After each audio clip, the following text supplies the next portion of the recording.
I'm coming home, I'm coming home. Tell the world I'm coming home. Let the rain wash away all the pain of yes. Liquidity ratio. This ratio measures the ability of a business to meet its current obligation when they become due. Under liquidity ratio have two ratios.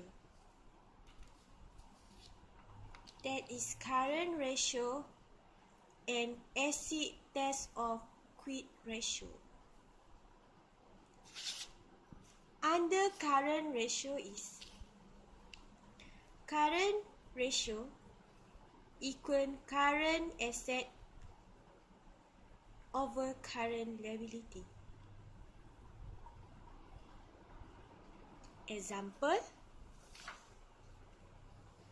current asset 50,000, current liability 7,500, current ratio 50,000 divided by 7,500. So the answer is 2:1. That means if current ratio is 2:1, that for every RM1 of current liability, the firm have RM2 of current asset to repay that RM1 of liability. Acid test or quit ratio. The formula is current asset minus closing inventory minus repayments over current liabilities. Example, current asset 50,000 including closing inventory 3,500, current liability 7,500, current ratio 11,500 divide 7,500. The answer is 1.533:1. Efficiency ratio. This ratio measures the efficiency of a business in managing its asset to generate revenue. In this ratio have four ratios: inventory turnover ratio, asset turnover ratio, debtor turnover ratio, and average collection period. Inventory turnover ratio have two formulas. First, equal cost of sale over average inventory. Second, equal 1 divide 2 bracket opening inventory plus closing inventory. Example, opening inventory 25,000 plus purchase 50,000 over closing inventory 50,000, cost of sale 90,000. Inventory turnover 60,000 over 1/2 bracket 25,000 plus 50,000 equals 60,000 over 20,000. The answer is 3 times. So, as you can see, it indicates how many times the inventory has to be replaced within an equity period. In this case, 3 times. It gives an idea how fast the goods are being sold. The higher the inventory turnover figure, the better it is for the business. Second is asset turnover ratio. Asset turnover ratio equal net sale over average total asset. Example,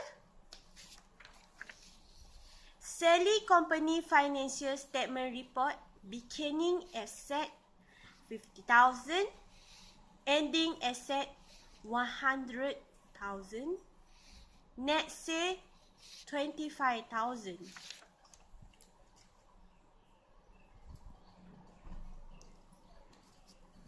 Net sale 25,000.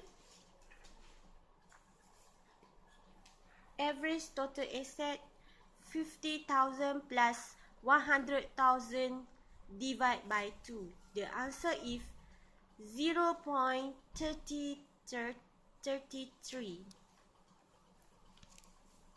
As you can see, Sally company ratio only 0.33. This means that for every ringgit in asset, Sally only generate 33 cents. In other words, Sally company start in not very efficient with its use of asset. Third is debtor turnover ratio. Debtor turnover ratio equal credit sale over average debtor. Average debtor have opening debtor balance plus closing balance. Example, debtor control at 31 December 2003 have 10,500, 2004 has 12,800. Credit sale for 2004 is 128,000. So, the operation is for 2004, 128,000 over 10,500 plus 12,800 divided by 2. The answer is 10.98 times per year. So, the debtor on average bought and paid 10.98 times in the 2004. Fourth is average collection period. Formula for average collection period is account receivable over credit sale multiplied by 365. Example, cash sale 1 million, credit sale 1,200,000, account receivable 90,000. The operation is average collection period 90,000 over 1,200,000 multiplied by 365. The answer is 27 days. It represents the length of time of business undertake to collect money from its debtor or account receivable. The shorter the period, the better it's for the business in terms of its liquidity. If they are not collected on time, the business may not have enough cash resources to operate. Profitability ratio. This ratio measures the performance of a business during an accounting period. First, gross profit margin. Second, net profit margin. Return on investment. Return on asset ratio. Return on equity ratio. First, gross profit margin. Gross profit over sale times 100. Example, in 2000x2, sale 7,000, gross profit 1,400, gross profit margin 1,400 over 7,000 times 100 equal 20%.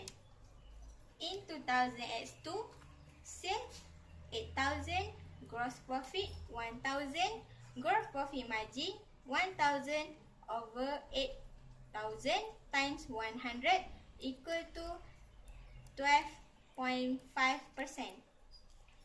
2000x2, for every 100 of sale, 20 ringgit gross profit was made before any expenses were paid. 2000x3, for every 100 ringgit of sale, 12.50 ringgit gross profit was made before any expenses were paid. The amount of sale increased, but the gross profit margin has fallen by a relatively greater amount. Reason: A. Cost of a good increase while selling price remains unchanged. B. In order to increase sale, selling price was being reduced. Third, net profit margin. Formula: net profit over sale times 100 or NP over S times 100. Example, in 2000x2, sale 7,000, net profit 700, net profit margin 700 over 7,000 times 100 equal 10%.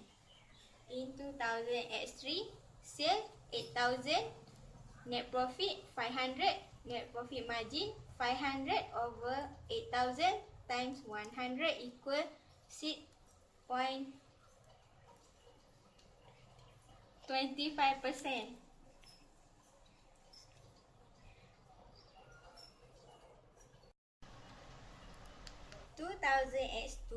For every 100 ringgit of sale, 10 ringgit net profit was made after any expenses was paid.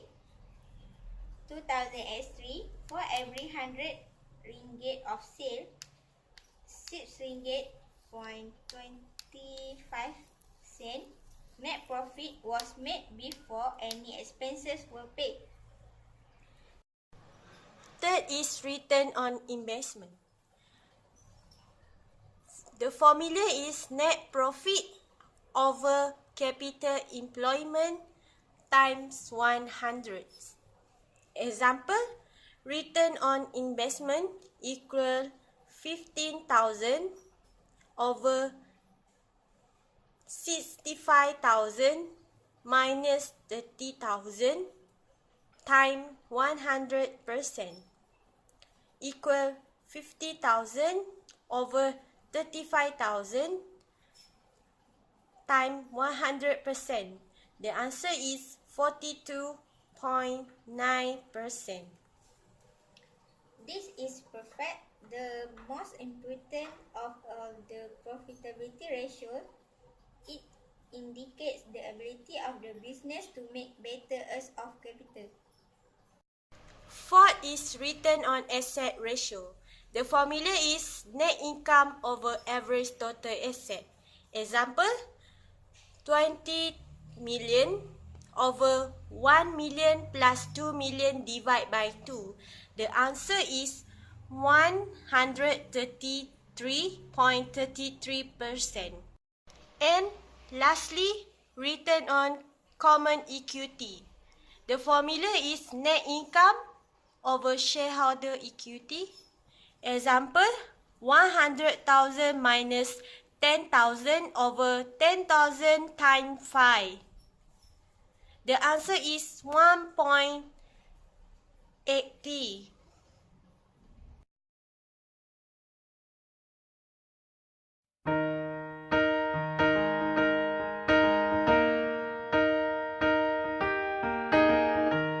Where is the moment we needed the most? You kick up the leaves.